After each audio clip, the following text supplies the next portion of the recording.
You know, the words say that because iniquity shall abound, that the love of many will wax cold. Now, I talked about this in another video, but God was showing me how that love isn't just everybody, right?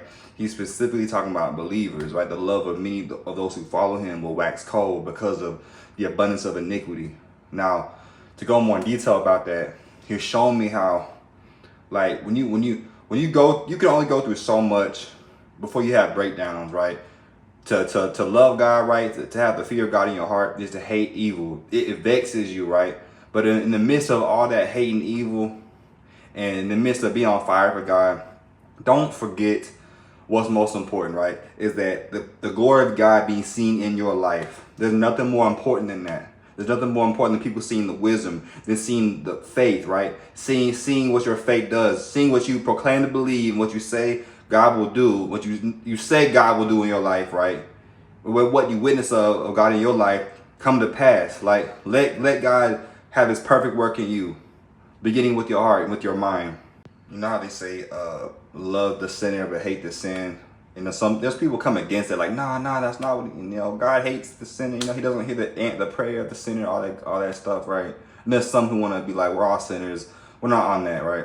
But ultimately, your hatred for evil, right? Your hatred for sin should not overpower your love for people's souls, right? There's a difference between the wicked and the deceived, right? God knows who, if they knew the truth, would repent or would do differently, right? He knows who is who, right? And who's just waiting on their encounter.